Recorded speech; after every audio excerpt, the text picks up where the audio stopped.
Okay. Well, hello, hello, hello. I know I will probably know some folks who are jumping in here, but still be new to doing streams with no CD. So excited to see folks as you jump on.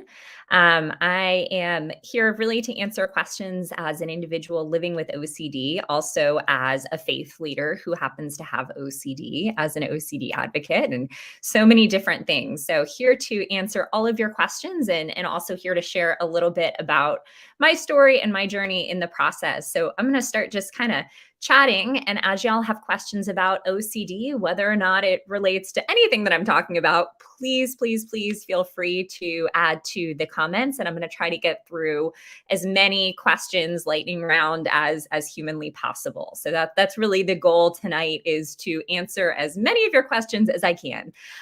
So as folks are getting on, feel free to say hello. Feel free to let me know where you are coming from. And I would love to see who we have here tonight. And as you're starting to get settled, I'll introduce myself a little bit.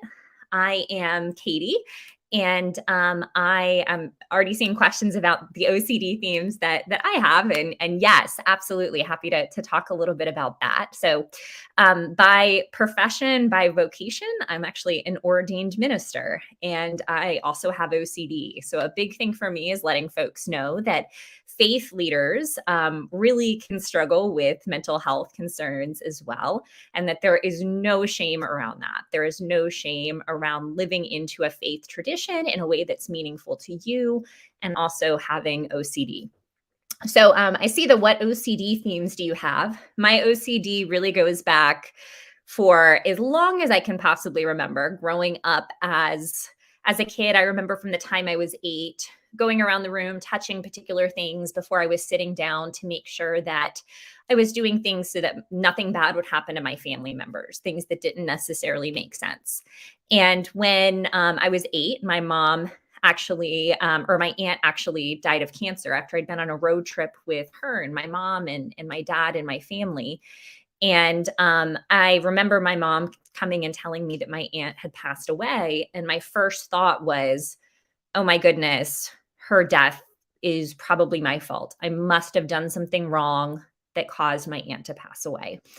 And that really started a whole lifetime for me of harm themes, of scrupulosity, of over responsibility, of feeling like I was very much responsible for things that I wasn't responsible for. My aunt passed away of cancer when I was 8. It wasn't something that I was responsible for. It wasn't something that I could control, but I very much felt like I must have done something wrong. I must have done something incorrectly to cause that. So throughout my life, I had so many different experiences like this. My themes jumped all over the place. I see a lot of themes that y'all are talking about in the chat. Things jumped for me from just right OCD to POCD to harm OCD to false memory OCD. A lot of my earlier years were spent checking ovens and stoves and locks to make sure that everything was safe.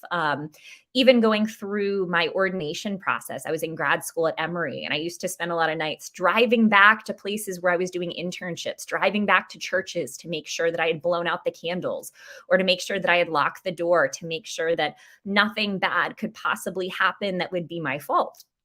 But things got really bad for me when I started in my first role in ministry. Up until this point, I had been trying to keep everything a secret. I was really, really fearful that if someone knew I had OCD, if someone knew that I had these intrusive thoughts, that I wouldn't be ordained. And didn't know exactly what that looked like at the time as a faith leader. So by the time I got into my first role in ministry, everything just completely exploded. OCD latched on to every single thing that was significant to me. And I started to really worry that I was going to do something bad, that I had done something bad. And it really latched onto my students. I started spending my days really focused on teaching, focused on serving in a role in interfaith chaplaincy where I was working with 2,700 kiddos. And then my nights, trying not to call the police on myself for crimes I didn't commit, just to make sure I hadn't done anything wrong. And it was really, really tough. But thankfully, in the midst of all of that, I eventually found my way into exposure and response prevention, like a lot of folks here. That took a lot longer than maybe it should have. And yet, that's something that really saved my life. Finally, getting to the point where I had the tools, I had the skills to make the choices I needed to make, to accept the uncertainty, to move forward with my values. I was really able to reclaim my life. And I can look back 2 years ago and think about being in a space where I would never have been open about my OCD. I wanted to completely hide the fact that I had OCD. I was so fearful of anyone finding out, to a place now where I am living my most joyful life, my most full, my most present life. And that doesn't mean that it's without OCD. I think part of the OCD kind of journey is realizing that this is something that will be with us forever, but also something that is so completely manageable when we use those awesome skills and tools that we have. So I'm seeing great questions come in, so I definitely want to get to those. But the other piece I want to mention is that, again, OCD is completely manageable. It can be really tough, and yet there's so much hope for this awesome, beautiful life. Again, I see a couple of folks resonating in the chat with this. Faith and OCD do not have to be mutually exclusive. I just launched an initiative called Faith and Mental Health Integrative Services, where I'm encouraging folks to get evidence-based treatment, but also working with clinicians and working with individuals to help them live into all of their beautiful faith traditions while they're engaging in treatment, but to do those things in a way that's healthy and not compulsive. So I think it's important to note that ERP doesn't take you away from your faith tradition. It actually helps you get back to that in a true, authentic way. And that's something that I feel so blessed to be able to help folks with because of my own journey as a faith leader with OCD. So happy to answer questions about all those things, but I'm going to start going through some of the questions in the chat. And then if you have questions about my story more specifically, you can feel free to drop those in there too. Here a question, let's see, on relationship OCD. So Joshua, an experience with relationship OCD feels horrible, not being able to confess my thoughts to my wife, but it's part of my therapy. Yeah, so our OCD can be really tricky. And even going back to aspects of my story that might look a little bit different from yours, OCD tends to latch on to the things that are absolutely the most significant, that are the most important to you. And it sounds like that's probably your relationship with your wife. That's something that's really important to you. So it makes a lot of sense that that's something that your OCD is latching onto. And it looks like as a part of your therapy, you kind of have to share some of those thoughts with your wife, which it makes sense that those are super, super uncomfortable if your OCD is attacking your relationship. And yet, I would really trust that process. I would really trust that process with your therapist. I think with the confession piece, when that comes as a part of therapy, there's always a balance, right? Where you don't want to get into a place where you're confessing every thought in order to seek reassurance, but being able to share some of those things that you're experiencing, some of those intrusive thoughts that you're having as a part of your therapy, I think can be really, really important. But then at the same time, still being able to say, well, it may or may not be true, accepting the uncertainty and thinking about what does it mean to move forward with my values with my wife, regardless of the things that the OCD is telling me. And that's the biggest thing, regardless of how OCD is making you feel at this particular time, being able to know the reason it's attacking that is because it's really important to you, and to move in a direction of those things that you want to do, as opposed to the things that your OCD is telling you you need to do. And that really goes for anyone here with all different themes. Let's see some other questions that we have. Ooh, I see one that really relates to me. And thank you so much, Candid Camera. Says, I've come a long way with therapy, but with no CD. So yay, love that. But I still have those setbacks that feel super scary and real. How do you deal with the guilt and shame involved? I have POCD and religious OCD themes. Yes, I have navigated both of those theme areas, and again, things that are significant to you that your OCD is really latching onto. And I think one of the things that sometimes we don't realize, we talk all the time about anxiety and about fear that comes up with OCD, But I think that guilt and shame are just as prevalent. I know very much they were for me. Anxiety at my worst times, the anxiety actually wasn't a huge issue for me. It was more the guilt and shame of feeling like, well, what if these thoughts are real? What if these fears are real? What does this say about me as a person? Does it mean that I'm a bad person? And feeling all sorts of guilt for even having those thoughts and having that fear to begin with. And I think for me, dealing with the guilt and shame, while really, really challenging, came back to, again, exposures, living into those exposures, that response prevention piece, but also really doing the work, the values driven work that we often talk about as a part of ACT. So I tried to, as a part of my exposures, get to the point where I was exposing myself to all the scary stuff, get really comfortable with feeling guilty, with feeling like there was a lot of shame. And I think there's kind of a balance there. You can, as a part of the ERP that you're doing, you can get really used to feeling that guilt and feeling that shame and not be afraid of it. But I also think it's okay to acknowledge that that guilt and shame is probably a product of your OCD, because that's something that comes up for folks a lot. And while it's really difficult, it's not dangerous to sit with it. It's not dangerous to let it be there. Now, it might be manufactured guilt and manufactured shame, but it still feels really bad. And treating it just like any other symptom or feeling or emotion that's coming up with your OCD as a part of exposure and response prevention is really the way to go. And even really setting out particular goals for yourself and saying, hey, I'm going to do this exposure and I know I'm going to feel guilty. And then I'm going to do something later today that's super, super value driven, even if I feel guilty. Because I think sometimes with guilt and shame, because we feel like a bad person, this was always the struggle for me. It was like, well, I'm a really bad person, so it's not worth getting better, right? If I don't know that I'm a good person, if I don't get rid of this guilt and shame, it's not worth fighting the OCD to begin with. And that's simply not true. You can, again, mostly manufactured guilt from OCD, but you can sit with that guilt and that shame, still move forward with the things that are important to you. And that's literally the best possible way to fight your OCD. Okay, let's see. Let's see if I can find something a little bit different here. This is a great question that comes up a lot. I see I'm in recovery, but feel like I've lost a sense of identity and who I am. I often question who I am, especially since I suffer from harm OCD. Any tips when dealing with an identity crisis? I think this identity crisis comes up for a lot of folks, especially like you said, in recovery, because we spend so much time when we're fighting the OCD, not really paying attention to who we actually are, but arguing with the OCD that we're not all the things that it's telling us that we must be or that we have to be. And I think sometimes, and my partner, Ethan Smith, who I think is on this stream somewhere, he's talked about the fact that when you move into recovery from OCD, sometimes it feels like somebody's dropping you off on the side of the road and you're getting kicked out of a bus for the first time. And you're like, where am I? I've never been here before. What does this look like? And you're experiencing life for the first time. And you start to wonder, well, who am I? Is it different from all of these things that my OCD has been telling me? And I think it's really important to note that it is. You are not your OCD.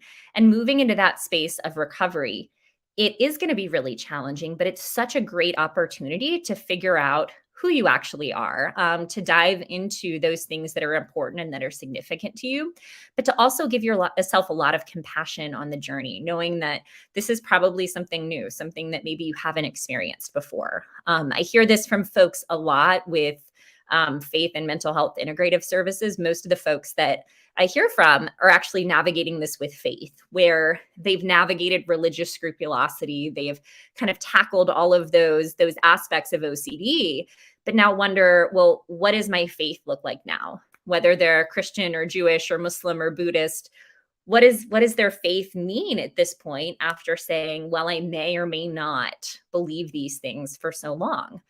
And the important thing is, like for you, when you're recovering from harm OCD, that you are not those things that the OCD was telling you that you are. And the best thing that you can possibly do is to move towards those things that are bringing you joy, moving towards those things that are bringing you meaning, and trusting the fact that even if you don't know exactly what your identity feels or looks like in this exact moment, that by continuing to move towards those things that are important to you, it will unfold as a part of your recovery, and trusting that journey. I know it did for me. When I first moved into recovery, I had no idea who I was, what was important to me. And just by moving towards those things that brought meaning and joy, I was able to rediscover who I was separate from the OCD. Okay. Oh, yeah, I see. Hi, Katie. That's Ethan Smith. Yep, that's the partner downstairs watching TV. Hi, Ethan. Or hopefully watching my stream still. So I hope you're still on, Ethan. Um, okay, let me see. We can tackle some different questions here. Um, oh wow, we have a ton of questions. Okay, how about this? How do you stop checking feelings? If I feel nervous, awkward, or anxious, if I'm having a good time, etc., or how do I respond when my mind automatically does this? I think the key word here is, how do I stop checking feelings? Or really, how do I stop any type of feeling, any type of desire as a part of OCD? I think it's our human nature type of response to when something comes up that's really uncomfortable, to say, hey, we want to get rid of this. We want to stop it. We want to stop this feeling. We want to stop this intrusive thought. We want to stop this desire to check the oven or the stove or the card or the picture, whatever that thing is. Um, and it's actually, I think, shifting from that idea that we have to stop to shifting to actually embracing that feeling. And I know that can feel super, super, super uncomfortable. And that's kind of the goal with exposure and response prevention, which, if we have some questions in here, I'm happy to talk more about what that is or what that looks like. But the idea is embracing those feelings, embracing that discomfort. And over time, by embracing that and by continuing to move forward in ways that are meaningful to you or in ways that are value driven to you, you get a little bit more comfortable being uncomfortable. I think the worst thing we can do, and we hear this sometimes from clinicians who don't know a lot about OCD, is sometimes we'll hear, oh, when you have an intrusive thought, think of a stop sign in your head. Worst possible thing you can do. As soon as you're telling that thought or that feeling that it needs to go away, it's simply going to latch on and it is going to get stronger. It's exactly what it's going to do. But if you say, you know what, I'm comfortable with this being here. I'm comfortable sitting here with this feeling. I'm going to give myself permission to engage in this moment where I'm supposed to be having a good time, even if I'm having these feelings and these emotions. That's actually how you end up loosening that grip. So I would think about shifting even the question. Instead of how do you stop those checking feelings, how do you sit with those checking feelings, that desire to check, and maybe not check, but still sit there with those uncomfortable feelings and do that thing that's meaningful for you to do in that moment.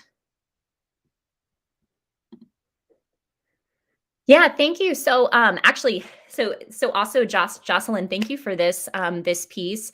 Thank you for sharing your faith. I started to feel fearful that my ERP would make me negative and not Christian-like. Yeah, huge fear for folks. And again, a lot of the clients that I work with right now, I see this often, where someone is navigating therapy, where they are going through exposure and response prevention, which is so, so, so awesome. Gold standard treatment. Always send everybody to that. And so thankful for all of you who are working with No CD, who is fantastic. But I know sometimes what happens is you come out and you say, well, does that mean I don't believe in my faith anymore? What does this look like? What do I actually believe? And I actually think it's quite the opposite. I think actually doing those exposures helps to strip down the OCD so that you can get to a point where the OCD isn't dictating what you do as a part of your faith practices, as a part of your prayer, as a part of your beliefs, but you can actually figure out what that looks like for you. And regardless of faith tradition, you can end up having a closer relationship with God, a more value driven and a more meaningful relationship with God that is based on the things that you actually believe, not the things that OCD is telling you to do. So I think ERP in some ways becomes an act of faith. I always talk about, for me, I had an article come out this week talking about this, the recovery trinity, that it's possible to have faith in God or a higher power, whatever that looks like for you, faith in yourself, and faith in the treatment, that those three things don't have to be mutually exclusive and can actually fit together in really neat and powerful ways. Okay, let me see. There's some different questions here. Okay, Mary, real event OCD. So, for anybody who is watching this who doesn't know what real event OCD is, real event OCD is when you actually maybe have done something that you aren't super excited about, and you continue to harp on that event over and over and over again. So different from false memory OCD, which is something that also comes up a lot, where someone might imagine something that didn't really take place. Real event OCD is something that really did happen, and it's typically not as morally kind of bad as we make it out to be in our minds. It's typically mistakes that everybody makes. And Mary, I want you to hear from me that every single person makes mistakes. There is no one on this planet at all that's perfect. And this is really hard for me to say because I'm a perfectionist. I'm really good at telling other folks to offer themselves compassion. I am really, really bad at doing that for myself. But I'm going to tell you that's something that you need to do for yourself. Real event OCD. I think the treatment that you end up doing, while I'm not a clinician, for me, the thing that's been the most important, that's been the most significant, is to treat it just like any other type of OCD, to continue to navigate those exposures, to work with your clinician to develop scripts, to and to really say, you know what, I may or may not have this event may or may not make me a bad person is one of the things I go through, and being able to sit with that discomfort about that may or may not be morally wrong. And there's this balance of doing that, but also trusting that everybody makes mistakes, that everybody does things that maybe aren't perfect, and we all have some sort of moral ambiguity. And yes, we have to sit with that with our OCD, but every single person has to sit with that.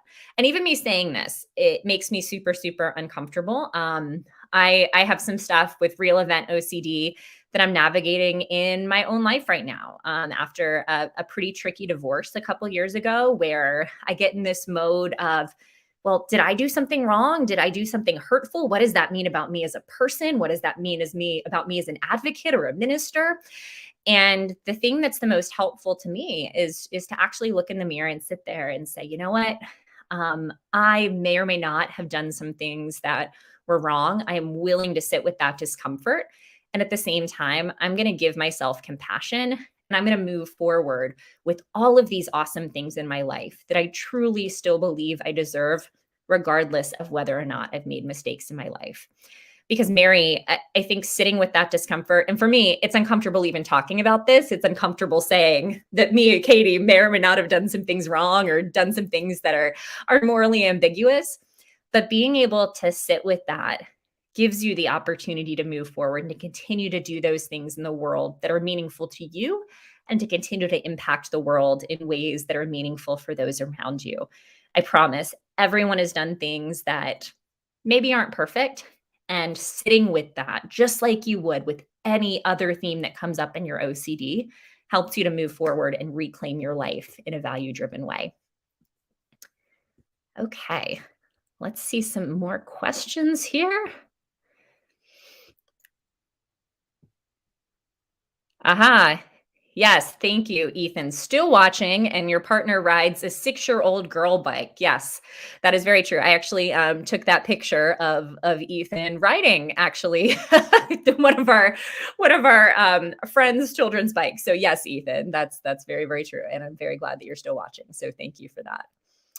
And feel free to continue. I'm going to roll back and see if there are questions that I missed, but feel free to continue to keep the questions coming. Again, I'm happy to answer questions about my story, but also really anything that you all mention. And if I miss something above that you really want answered, feel free to add that as well. Okay. Is it possible to numb your emotions completely from your OCD? I think I did that. And now I feel like I don't have emotions anymore and I hate it. Emily, I'm so sorry, first of all, that you feel like that. And I actually can relate to this in a lot of ways. Not necessarily for me, just from OCD, but from trauma and grief type stuff too. I've worked as a school chaplain for 7 years, and unfortunately have experienced a lot of losses of folks that I have cared deeply about. And my OCD has latched onto that in ways that have been pretty challenging. And I eventually got to a point where I felt like I couldn't really feel anymore, where things were still sad, but I couldn't feel in the way that I used to. I had trouble crying, I had trouble processing. And for a long time, I felt like, well, does this mean there's something wrong with me? Am I broken? There were all sorts of OCD kind of fears and aspects around that. But I think sometimes what happens, and this is what clinicians have told me that I've worked with, is that you put up a whole lot of walls to be able to navigate your OCD, to be able to navigate grief, trauma, anything that you're going through, anything that you're experiencing. And your body sometimes goes into a space of protecting you, right? So your body sometimes kind of shuts down those emotions to not hurt you, to not take those things away from you, not to take your feelings away, but just because it's trying to protect you. That's what our body does. Even with the OCD, with those false alarms, every time, even if we don't like it, our body's trying to protect us. And I think that's sometimes what happens when we feel numb as a part of either the experiences that we've had or as a part of our OCD. And I really hated it too. It's something that I still navigate. And yet, I don't think that's something that goes on forever. I think that through treatment, through navigating both the OCD and maybe trauma and grief that are linked with it, those emotions, those feelings, both that joy and that sadness and that grief, all of those things can come back.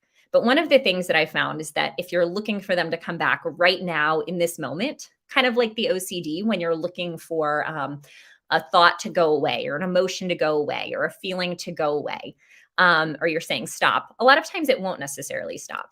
But by sitting with it, by almost being willing to be in a space that goes on forever, those things eventually come back. So for me, getting to a place of saying, you know what, I am willing to not feel anymore because of my OCD and because of the grief and the trauma, and I'm willing to sit with the fact that I may never cry again. Once I was able to sit with that, and again, not perfect at it, but those emotions, those tears, those feelings have started to come back. So I would encourage you to talk with your clinician about that and how you can sit with the uncertainty around those emotions, which I actually see a question on sitting with things. So I'll get to that in just a second. But please know that you are not alone in that, that there isn't anything that's wrong with you. It's something that I've experienced and something that a lot of folks have experienced, but something that can come back. Magical thinking. I have bad magical thinking OCD where I feel like when I have an intrusive thought, my subconscious wants something I'm afraid of to come true. How can I ease the pain in a healthy way? I'm happy, Joseph, if you're still with us, if you want to pop in a more specific example of kind of what the magical thinking piece looks like for you, because I'm a little unclear about the subconscious wanting something piece. So you're more than welcome to give me a specific example. But for the magical thinking, this is something that comes up so often for folks with OCD. And a lot of times that means that you're making connections between things that aren't necessarily connected in a logical way, or making the assumption that because something's happened, something else is going to happen. For me, what often comes up with this is because I have a thought or because I've said something, thinking that that links to an actual event that's going to come true. So my partner, Ethan, who might still be watching, I'm not going to get too specific, but he said something earlier today in a joking way. And I said, oh my goodness, because you said it, what if that thing actually comes true now? And what if something horrible happens? And what if I lose my job? What if you willed it into an existence just by saying it? And that's really not how life works. And I think when we're seeing that from the outside, it's really easy to say, well, just because that person said something, or just because that person thought something isn't magically going to happen. That's what magical thinking OCD is. But I'm laughing because Ethan says the agony because he's still watching. Yes, thank you, Ethan. I know it's awful to watch me, but I think this is really tough when we're in that moment, And being able to go back to your skills and tools, being able to go back to the exposure to sit with the uncertainty, which I'll get into in just a second what that looks like. But for me earlier, it was a rush of discomfort immediately of, oh, he said this thing. Does this mean it's going to happen? And literally after 10 minutes of saying, you know what, it may happen, it may not, he may or may not have caused this thing to come true, it really shifted. It really took that turn. And I think by being willing to say, yeah, I might really want this bad thing to happen. This bad thing really might happen just because I thought about it. As soon as you give into that willingness, or give yourself permission to say, yep, that thing may or may not come true, the OCD tends to back off. And over time, that reality piece starts to come back. So if I didn't quite answer your question, feel free to re-add to the chat more specifics, and I'm happy to get into that. Miriam, I don't know a ton about this. I'll be honest. I'm not a clinician. I know a ton about faith and spirituality sides, and then how that links with OCD treatment, but don't know a ton about internal family systems. But I do know that OCD can develop as a part of grief and trauma experiences that folks have had throughout their life. I tend to believe that those of us with OCD were predisposed to have OCD, but may have experienced something that was really difficult that kind of brought that OCD out. And I do sometimes think that our OCD is trying to protect us maybe from something. I know for me, a lot of times that my OCD has gotten particularly bad has been around when things are challenging with my family, when I'm experiencing grief or loss in some way, as a school chaplain, when I'm experiencing trauma, when I'm experiencing death, when I'm experiencing something really tough. And sometimes I feel like the emotions that come up with my OCD are like trying to cover up the actual emotions that I would be having as a part of that traumatic experience. So for me, those healthy emotions might be grief, they might be sadness, they might even be joy. But a lot of the emotions that tend to come up as a part of my OCD are things like anxiety, guilt, fear, shame.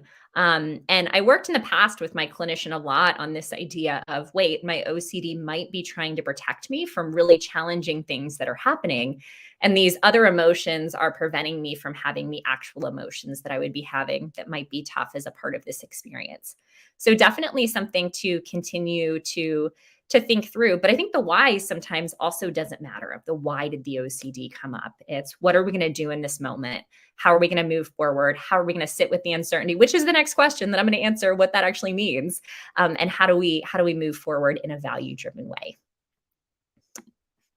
Okay, Erica, how do you sit with things? What does this really mean? So thank you for asking, because I think I've said that 500,000 times tonight, and I know on my Instagram, I say sit with things all the time. And I've actually had folks recently message me and say, okay, what in the world does it mean to sit with things? Or what does it mean to move towards your values? Does it literally mean sitting in a chair? And so really what we're thinking about, and I've used these terms a lot for anyone who doesn't know, and I hope that a lot of folks here are getting treatment or getting treatment specifically with NoCD. I know that's really helpful. But often when you have OCD, that gold standard treatment that we recommend is exposure and response prevention, where you are being exposed with your clinician to things that you might be afraid of, to those fears that you might have as a part of your OCD. And then that response prevention part becomes really, really important. You're prevented from responding in a way that's compulsive, or in a way that is offering you that reassurance, in a way that's bringing that anxiety down. And instead, you are going to sit with that anxiety. Okay. You're going to sit with it. You're going to let it be there. You're going to let it exist. So what does that actually mean? Well, sitting with that anxiety means not trying to get rid of it, not trying to tell the anxiety or the feelings or the emotions or the thoughts to stop, either when you're doing a particular exposure kind of exercise or just in your daily life as fears come up. You're telling your brain, I'm willing to let this anxiety be here.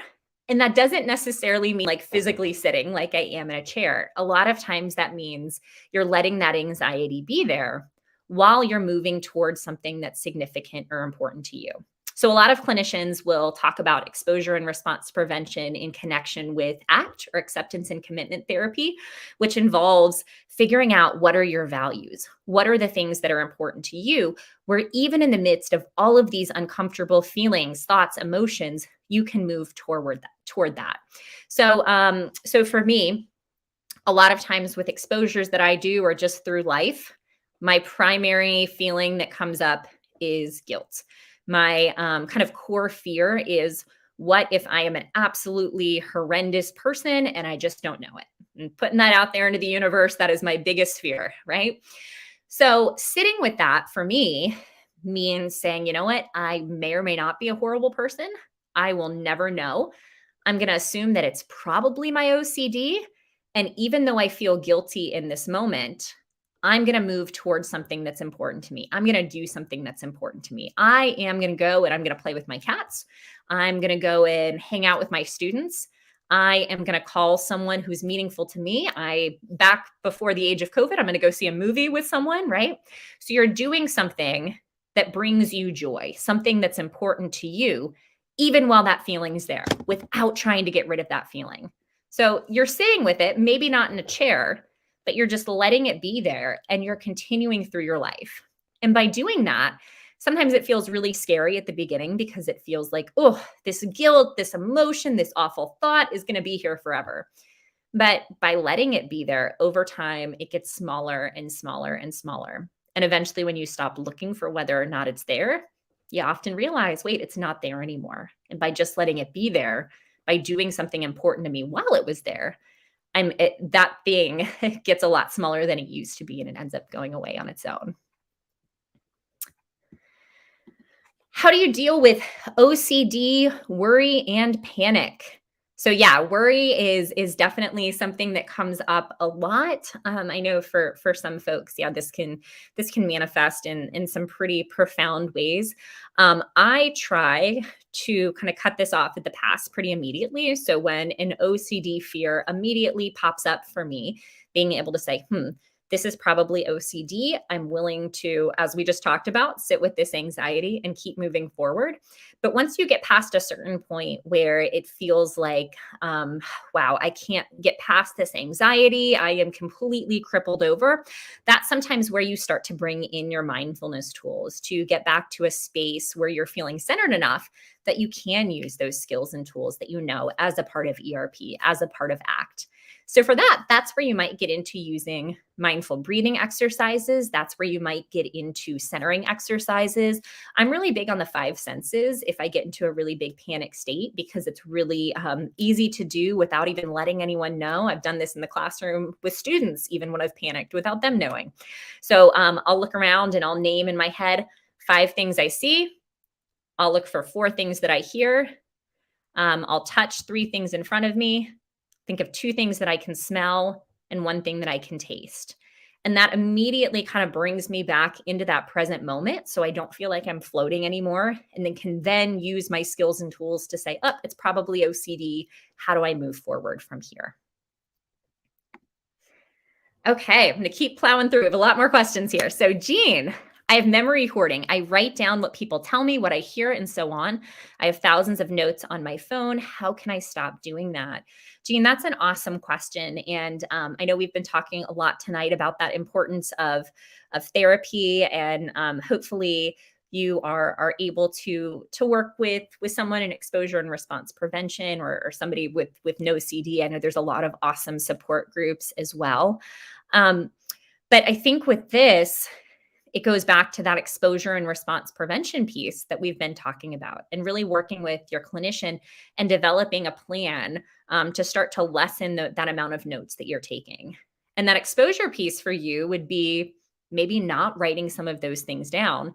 And the response prevention would be being willing to sit with that anxiety without trying to continue to memory hoard about those things that just happened.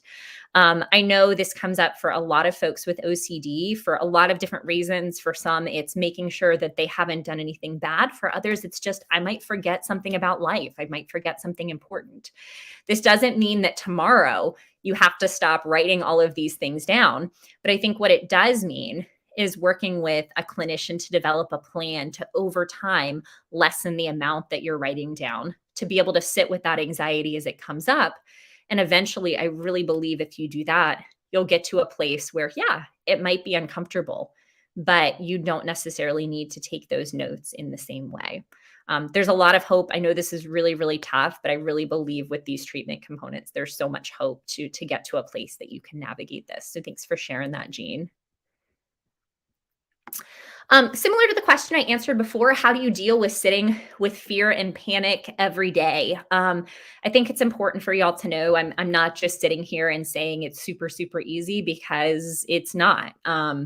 Even a couple years ago, I was in a hole with my OCD and thought I would never in a million years get past this or be in a place that I could talk about it, be in a place where I could find any type of joy in life.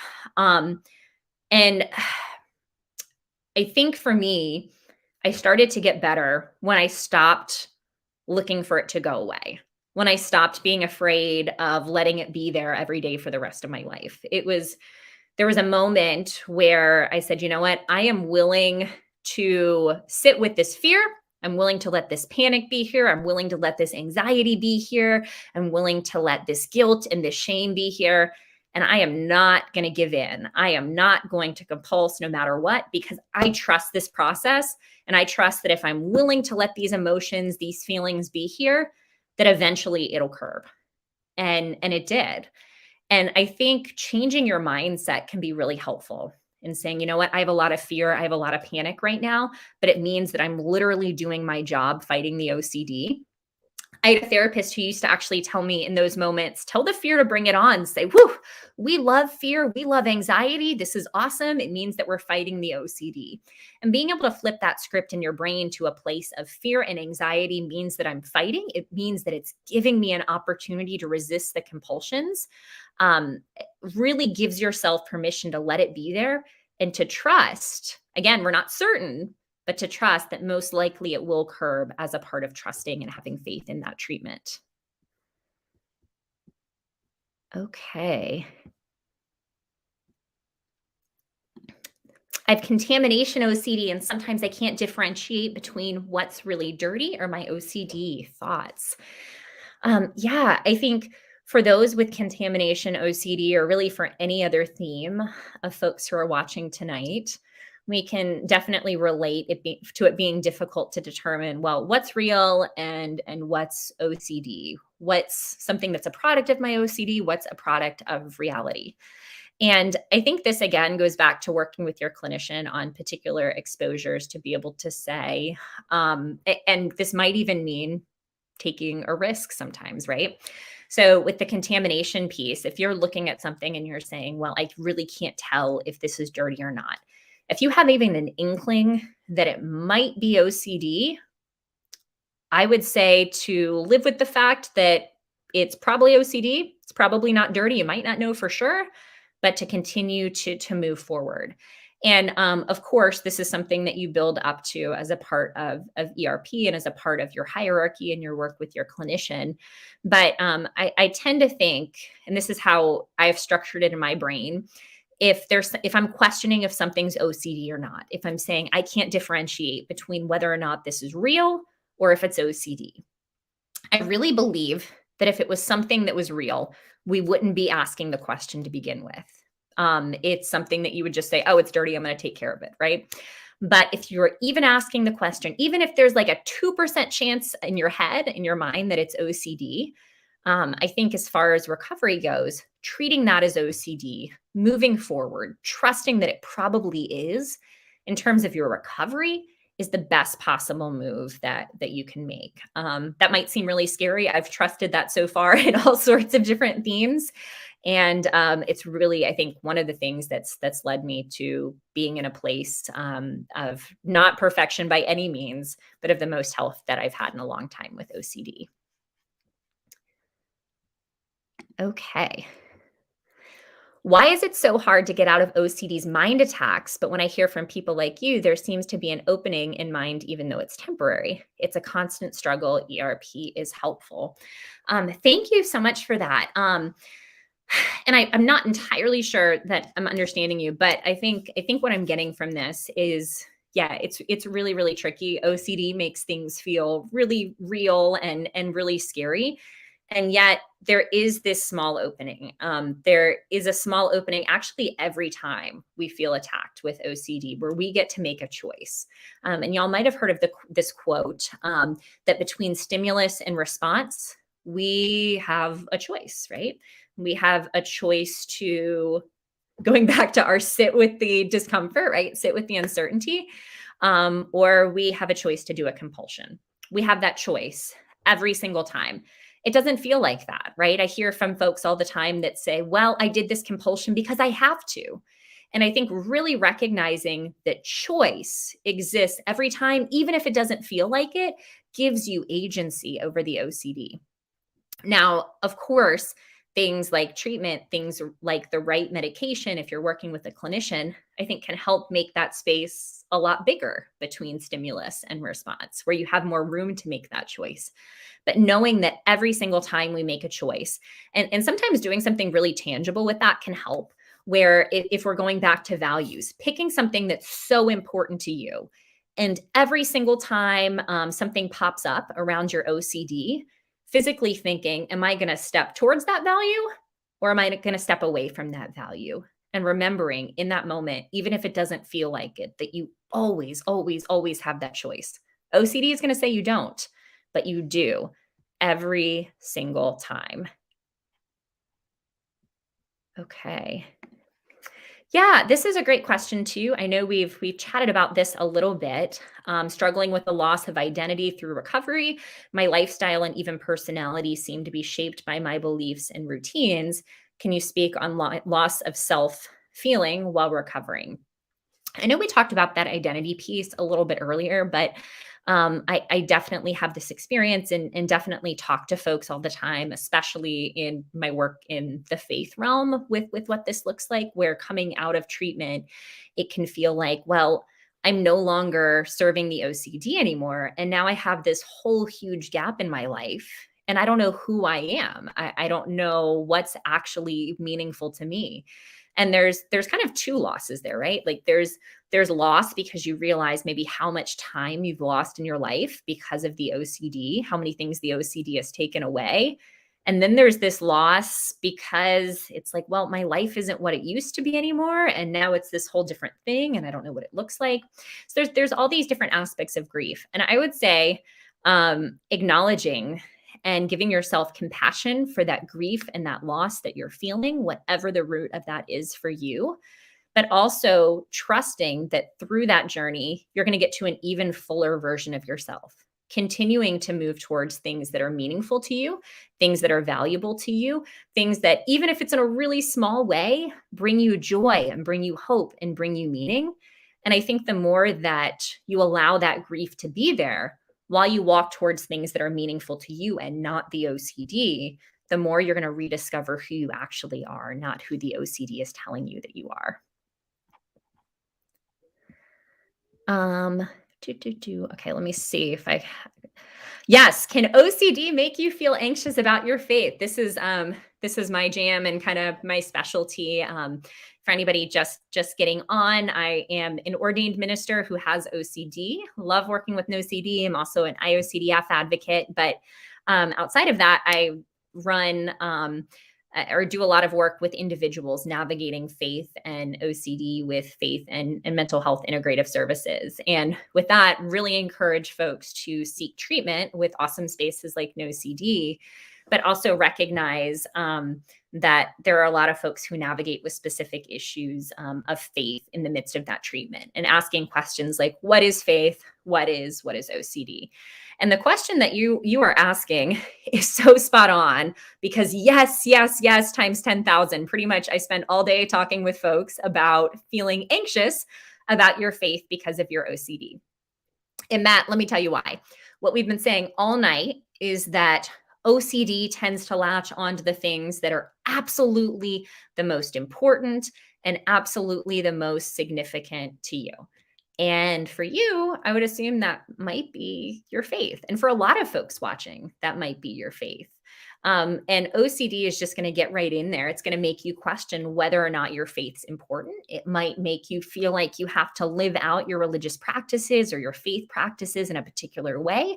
It might make you question your relationship with God or with a higher power. It's going to make you question every single one of those things. And yet, the answer is still exposure and response prevention. Living into this treatment does not move you further away from your faith. What it really does is give you an opportunity to strip down that OCD and get back to a space where your faith is really an authentic part of you. I know that a lot of y'all know Patrick McGrath with No CD, who is absolutely awesome. And he's been working with me on our faith and OCD task force over at the IOCDF, where we're doing a ton of work around faith and OCD. And really excited that we're actually in the next couple weeks launching a whole new website specific to navigating faith and OCD through the lens of different faith traditions. So keep a lookout for that. I think that's something that'll be a really helpful resource as well. Oh, my mouse is messing up. Yes, Jasmine, mistakes are a part of life. Yeah, we all tend to think about past mistakes, especially those with OCD. I get it. And yet being able to sit with the gray, sit with the uncertainty and move forward allows you to live that beautiful life. And I also know that you bring so much to the world. So it allows the world to benefit from your awesomeness and all of your gifts and talents as well. Okay, let's see. We have about 10 minutes here, 8 minutes here. So let's see if we can get through if there are any questions that are totally different. Okay, Angel, how do you deal with OCD switching themes? Yeah, isn't that just the worst? I think sometimes dealing with OCD feels kind of like whack-a-mole, where it feels like every time we slap one particular theme, another theme just magically pops up. And I think that's something that happens for a lot of us throughout life. I feel like I've gone through 50 or 60 themes throughout my life. But this is where this kind of general uncertainty piece comes back to. I'll give my partner, Ethan Smith, credit for this because he talks about the uncertainty blanket. And I think this is really, really good. The idea is putting that uncertainty blanket, that uncertainty umbrella, I think, over everything. When we're engaging in exposure around particular themes, that's of course really, really important. But sometimes we're like, oh, I've accepted the uncertainty around that theme and now that's gone. And then another theme that's just as important to us pops up and we're like, oof, but I can't accept the uncertainty around that. Right. So I think the idea of exposure and response prevention is not just accepting the uncertainty around one area, but accepting uncertainty in every single aspect of our life, knowing that that treatment remains the same, that every single time, it's no matter how uncomfortable it is, I am willing for it to be true. It might be true. It might not be true. It's probably OCD, and I'm going to keep moving forward. I think if your response is the same every single time, trust that no matter how uncomfortable it is, it's just the same OCD. It just might be wearing a different hat. Might have been wearing a red hat before. Now it's wearing a yellow hat. It's the same OCD, and that response is the same. Okay.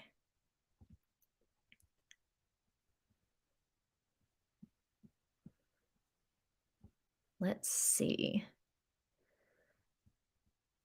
Okay, I'm trying to hit a couple more here I'm trying to see if there's anything totally different.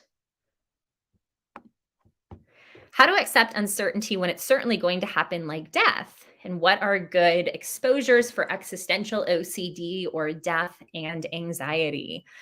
Yeah, this is really a great question. And I would say that most of the things that folks are worried about, well, first of all, any theme that we have least for me. I've seen other folks' themes and I've said, oh, I want that one. That one doesn't seem scary. That couldn't actually happen. That couldn't actually come true. But mine always seems the scariest to me. And I would say every single person on here, your theme probably seems the scariest to you because it's the most important to you. Well, life is filled with uncertainty. Life is also filled sometimes with really, really negative things that happen. And we tend to be afraid of those things. We don't necessarily know when they're going to happen, what that's going to look like. But I think it's really easy for our OCD to latch on to bad things or things that we see as negative. And I think a lot of folks tend to latch on to death as something as a part of that. I talk with folks about death, not just in OCD, but in faith. Death and loss is kind of a part of the human experience, and it's a challenging one. But even for those of us who have totally different beliefs, totally different experiences, totally different backgrounds, it's one thing that unites us as human beings, that we all try to answer questions around: what does death mean? What does grief mean? What does loss mean? What does this look like? And it is really, really, really hard to accept uncertainty around something like that, where it feels like, well, this is something that's actually going to happen. What does that mean? But there are so many things with OCD that actually could come true, right? And even if we know at the end of the day, as human beings, that death is something that we have to navigate, I think the exposures that you end up doing around that have to really, really get specific to what you're actually afraid of.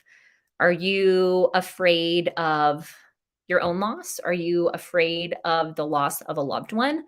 And knowing that, just like anything else with OCD, and I could be wrong, and you're welcome to correct me in the chat, a lot of times our fear has to do more with how we would respond to a horrible event than to the event itself. So for me, I think a lot about, and he's going to kill me for saying this, but I think a lot about, like, oh my goodness, what if anything ever happened to my partner?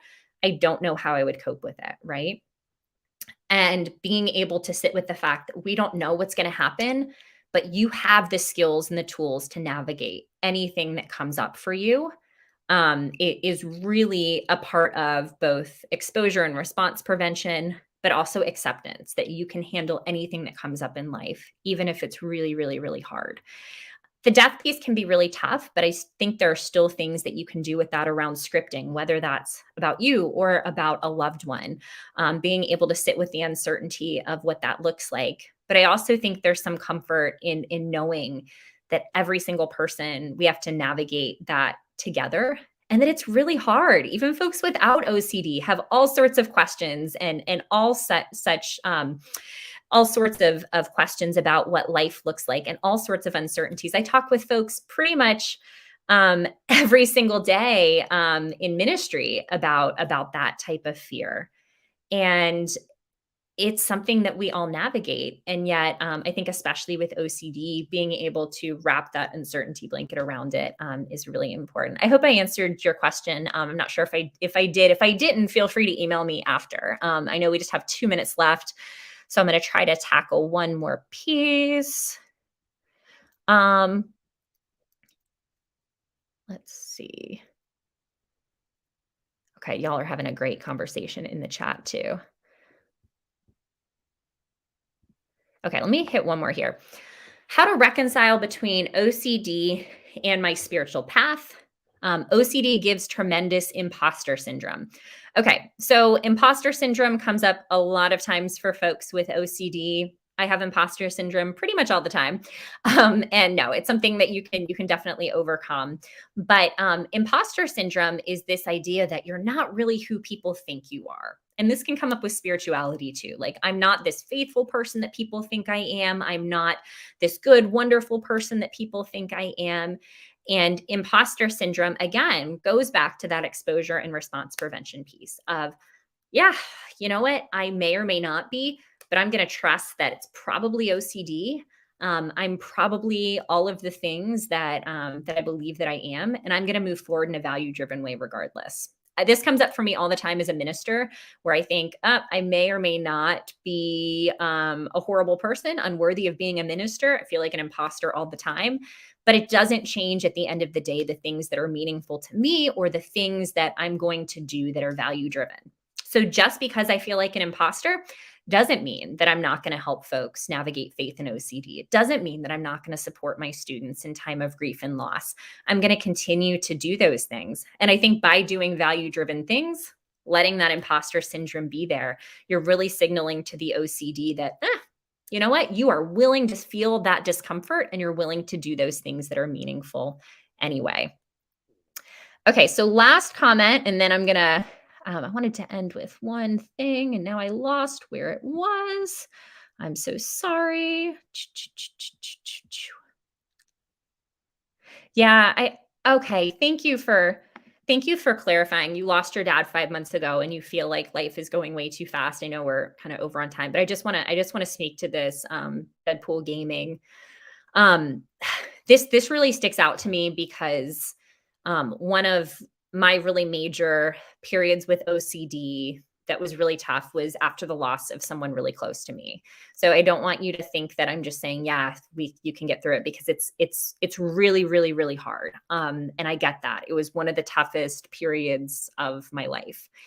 And I think for me, beyond all of the things around accepting uncertainty and life going too fast, I started to think about, what does it actually mean from that ACT perspective of living a value-driven life?